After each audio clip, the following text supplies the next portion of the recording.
Welcome to Breakthrough Success. I'm your host, Mark Roberti, the content marketing expert, bringing you 5 new episodes every week where I and top-level guests teach you how to take your business to the next level and achieve your breakthrough. Hello, Breakthrough Success listeners. I just wanted you all to know before the episode actually starts, I've been working a little bit behind the scenes to give you something really special. So a while ago, I wrote my book, Content Marketing Secrets, which helps people create, promote, and optimize their content for growth and revenue. And I just put the finishing touches together to offer that for free to anyone who is interested. So if you want your free copy of Content Marketing Secrets, all you have to do is head over to markgaberti.com/book. Now, let's jump right into the episode. We all set goals and we all want to achieve those goals. And one of the things we could do to help achieve those goals is focusing on the right metrics.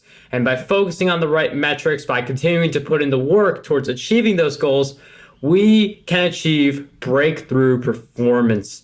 And today's guest is going to help us achieve that level of performance, but also maximize our potential towards achieving that high level performance and accomplishing the goals that we set for ourselves. So who exactly is today's guest? Well, she is an executive coach and speaker who has advised top leaders at companies including TripAdvisor, Havas, and Sanofi Genzyme. She served as an executive coach for Harvard Business School, executive education, and has guest lectured at MIT. Today's guest for episode 209 of the Breakthrough Success podcast is none other than Ann Sugar. Ann, it is such a pleasure to have you on the show. Oh, thank you so much for having me, and congratulations on episode 209. And I'm really looking forward to the show, and thank you for being episode 209. I'm really looking forward to all the value we're going to share with the listeners today. I'd like to get some background on you first. Sure. So can you share with us why you became an executive coach and what the beginning stages of that journey were like? Sure. So to take a step back a little bit further, one thing that I'd like to say to people that I work with from a coaching perspective or who I speak about is that we all have many different careers across our lifetime. I think the research states that we have approximately 5 different careers over our lifetime. And I started off in advertising. I worked in advertising agencies back in the 1980s. I worked on the launch of the Apple computer. I worked on American Express, FedEx, Delta, so big clients. And I grew to work at in media departments, and I was managing 75 individuals and in a large media department. And over time, and I worked in advertising for about 18 years, the thing, for me, the thing that made me the happiest were the people and seeing people grow. And I love to mentor people. Now, coaching and mentoring are completely different skill sets. But over time, I decided to become an executive coach. And after being a senior leader in advertising for about 20 years, and I took the leap and jumped and went back to school, and I'm certified as an executive coach now for a little over a decade now. So that's sort of my background story of how I got there, because I leveraged the things that I was good at, which was managing and leading people. And one of the things you help them do is to achieve their goals, something we tapped on earlier. Yes. Towards the beginning of the show and this episode. And one of the things that, and this is especially true for high achievers, even people with the high achiever mindset, where like they set a lot of goals for themselves. It's just very natural. Like you set a goal for yourself, you pursue a lot of different things. You want to dip your hand in a bunch of different things, shiny objects. So you set a lot of different goals for yourself, but sometimes we can feel overwhelmed by the workload, by the amount of goals we have. So how can we identify the goals that matter, the goals that we should be pursuing? So the way I like to think about it is how can you really simplify? And Mark, one thing that I really like that you brought up is how can you make it measurable? So when I coach leaders, senior leaders, it could be VPs, it could be a startup, a partner in a company, it's really honing in on first what is going to get you the most, what will provide you with the most impact? What change and what does that change look like from a metric perspective? How do you know that it worked? How do you know that you're going to be succeeding? And what's the impact on that? And I think sometimes people, it's that train of thinking. And I think too, also what people forget is what are the resources that I'm going to need to achieve that, right? Is it more learning? Is it practice? Is it whatever that is? I need my manager or to support me on it, or I need my board to support me, or my partner in my business to support me on it. So it's also really thinking through what are those resources that I need to support and help me.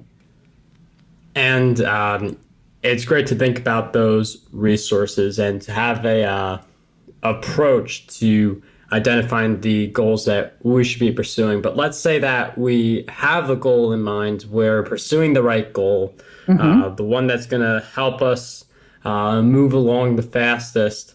But there are a lot of distractions that come up, something I mentioned earlier with the shiny object syndrome and things like that. So how do we maximize breakthrough performance for the goals that like we hit it on the head, they matter, we're actually pursuing them? How do we maximize the performance on those goals without getting distracted? So here's an example and a story that I want to share that might help people, right? Because in the day, and you're absolutely right, Mark, there's all these kinds of shiny objects and things that we need to think about doing, right? So sometimes a shiny object can be just as simple as I'm obsessed with my email, right? I have to have everything cleared out of my email. So a shiny object can show up in many different ways, right? And the one thing that I like to say is, how in your calendar can you carve out, this is very simple and tactical, but how do you carve out that specific time to work on it? So a lot of people that I coach say, I want to be more strategic. I want to be more creative, but I don't have the time during my day to do that. And one thing I like to say is it's small increments of time. So once a week, carving out 30 minutes for yourself and putting that in your calendar, or 15 minutes a couple days a week, that just get you to start thinking and getting in that habit. And those 30 minutes or those 15 minutes really add up over time and create a exponentially more opportunity for you to work on your goal and kind of push out the shiny object, because it's not something that you need to take hours on each week. It's how can you simply do it and get the most impact in the shortest amount of time. And that's one way.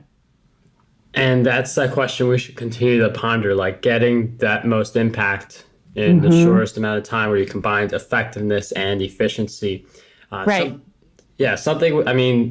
It's something that we know is important, but the more you ask yourself, like, how can I make this more effective? How can I make this more efficient? You actually come up with the systems, you come up with the work ethic that allows you to achieve both of those together. But so far, we've been focusing on the high achiever. We've been focusing on the person who's setting goals, putting in the work, making things happen, but just needs a little bit more direction. There are some people who they just feel stuck with where they are right now with their goals and their progress. So how do you recommend people get unstuck? Oh, there's many tricks, and there's many great books out there that you can read in terms of motivating yourself or how do you get unstuck. But two simple ways, and I'm all about the practicality. Two simple practical ways are, first, for some people, it's about accountability. So find somebody that you can partner with, right? That can help you keep accountable. Let's say, for example, this happens a lot with writers, right? I need to be writing 300 words a day. Well, if I have an accountability partner, we know that we're both going to be writing 300 words a day, right? And that's just one example. But two, also, I think when people feel stuck, what is breaking down a goal into the most simple, easy steps? I mean, it might be as simple as my goal today is I am going to go on Amazon and buy X book to read to help me learn. It might be as simple as I'm going to, a lot of people, this is an interesting goal that people get stuck on, Mark, and that's networking. I know that I need to network internally within my company or externally, but I just don't want to do it and I get really stuck. So one simple step might be going onto LinkedIn twice a week and just reaching out to two people and emailing them. Just something simple. And that gets you moving in the right direction. Because, Mark, what we're talking about, what you and I are talking about, a lot of this is the small wins. Small wins add up to a lot more opportunity or impact over time.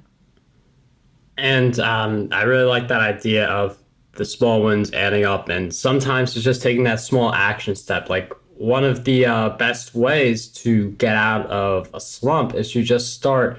As Anne said, it's just something as simple as buying a book on Amazon that helps you on the subject. Taking a very small action step can really help you get towards the goals that you set for yourself. But for people who feel a little stuck, and also for high achievers in general, not everyone is accomplishing their goals. And some people who even have a big winning streak, they may find themselves stuck on a particular goal that they just feel like it's so distant, because the more time you put into it and it doesn't really see any progress, the more distant the goal can feel. So I'm wondering if you could share with us what you believe holds most people back from accomplishing their goals, and how can we feel less distant from the goals we set for ourselves?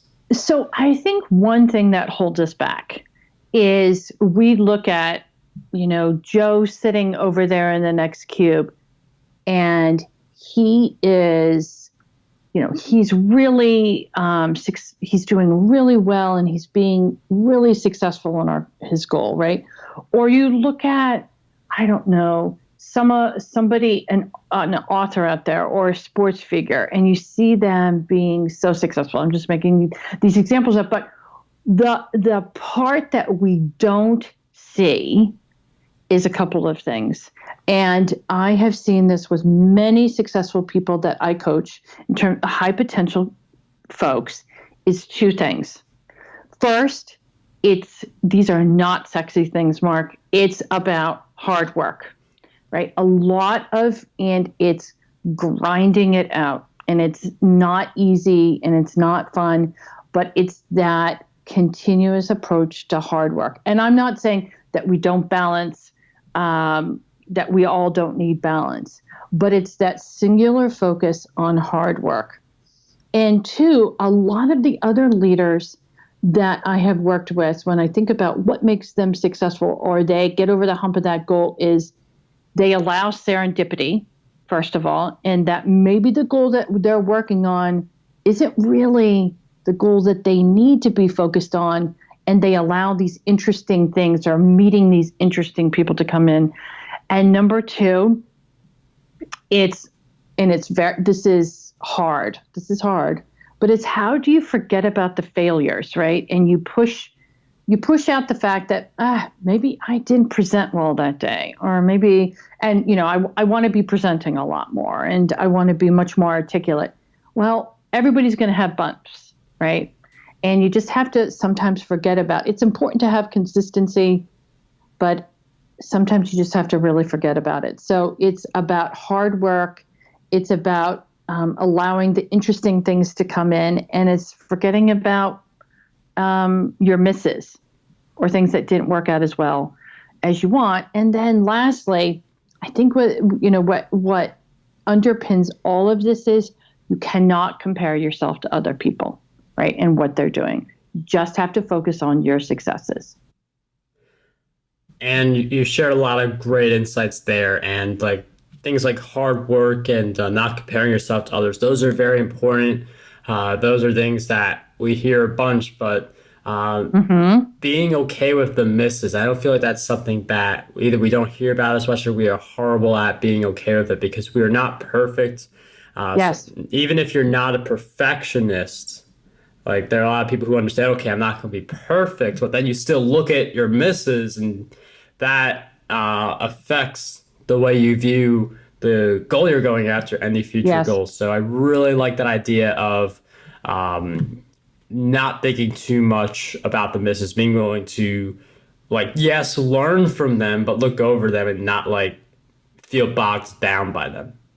Absolutely, Mark. And I asked a CEO one time, I said to him, well, how do you just forget about the misses, right? Or the issues?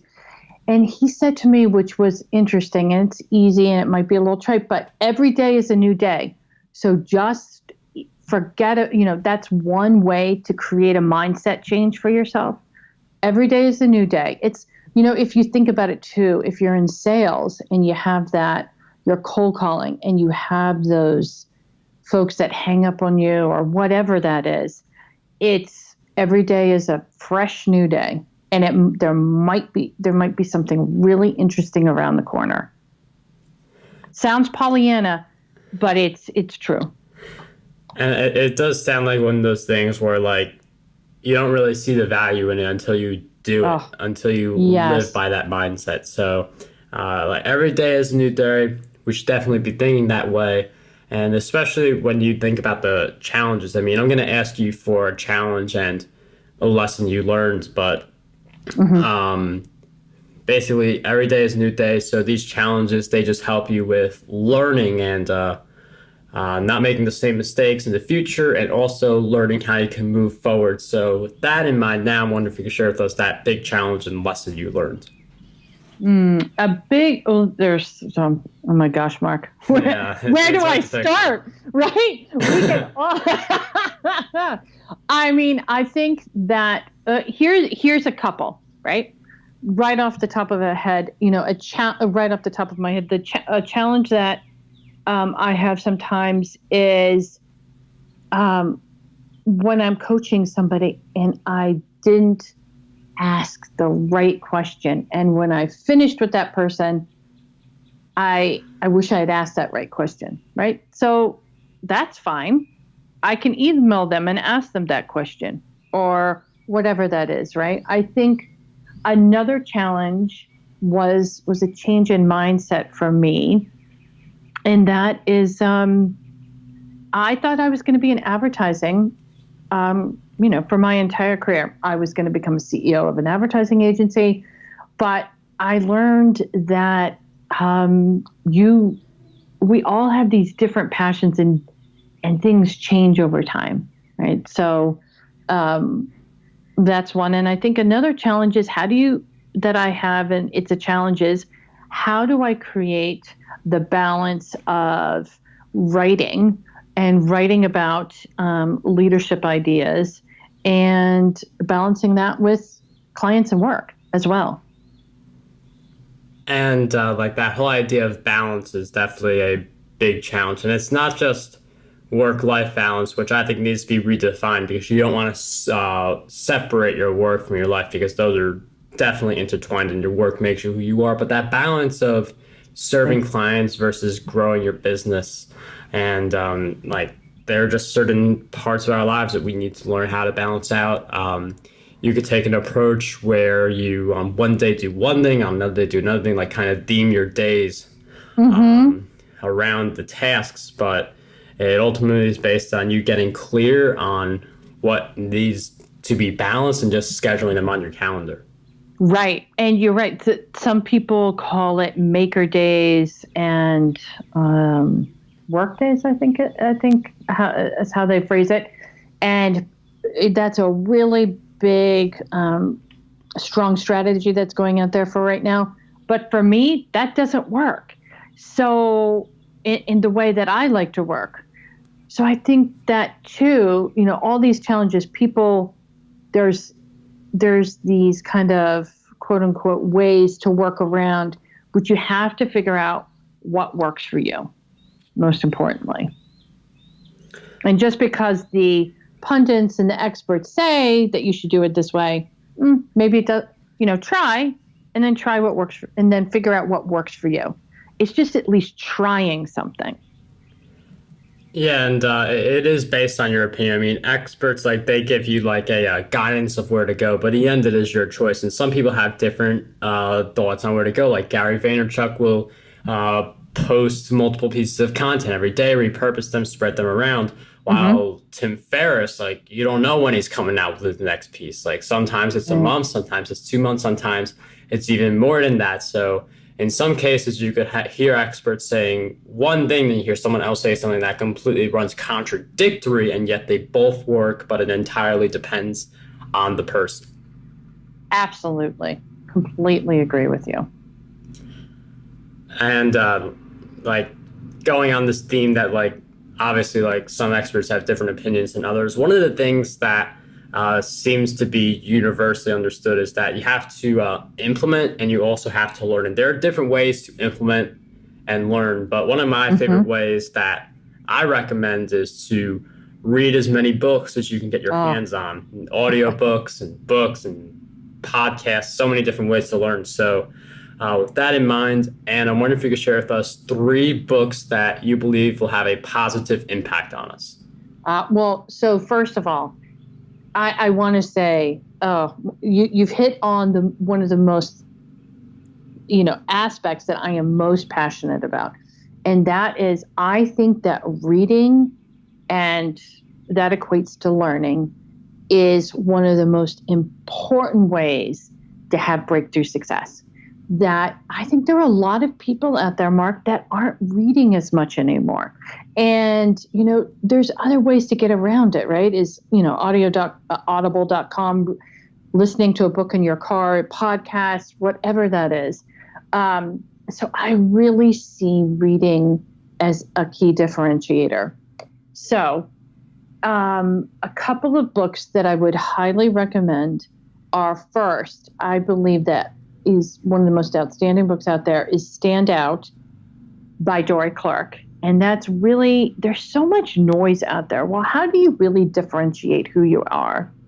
And I also think that The Power of Moments by the Heath brothers is another good one, because it's creating these moments that people remember. Because I think it's Maya Angelou talked about, people remember how you feel, not what you said, right? A third one I think that is great for everybody to read is Harvard Business Review, or at least articles on harvardbusinessreview.com, because that's what the senior leaders are reading. So if you want to be talking in the same sort of speak or hearing what people are having issues on, I think it's that. So, and then one other book, so you can tell I like reading. One other book that I'm reading right now, I'm not finished with it almost, is Smart Cuts by Shane Snow. And I really like that one in terms of how do you really become efficient and almost kind of hack the system? Do we really need 10,000 hours to be considered an expert? Those sorts of things. And thank you for sharing those great book recommendations. Those will all be in the show notes, markgilberti.com/E209. And for anyone who wants a book that can help them create, promote, and optimize their content for growth and revenue, you can grab your free copy of Content Marketing Secrets over at markgilberti.com/book. And before we wrap up this episode, and I've asked you several questions throughout our time together, but what do you believe is one question that we need to be asking ourselves more often? I think the question that everybody should be asking, and it has to do with growth for anybody in a company, is what I'm working on, or, I want to get a promotion. Why is it good for the company? Why is it good or why is it important that I'm working on this, and why is it good for the company's success, revenue, whatever you deem that metric to be. And thank you for sharing with us that great question and all of your insights throughout our time together. Breakthrough Success listeners, if you guys want to learn more about Anne, head over to annesugar.com. That will be in the show notes. But once again, Anne, I can't thank you enough for sharing all of your great insights with us today. It was such a pleasure to have you on Breakthrough Success. Thank you so much, Mark. I really appreciate speaking with you today. It's been great. How does over 100 retweets per day sound to you? My free ebook, 27 Ways to Get More Retweets on Twitter, has you covered. I use the methods within this ebook to get over 10,000 retweets every single quarter. To learn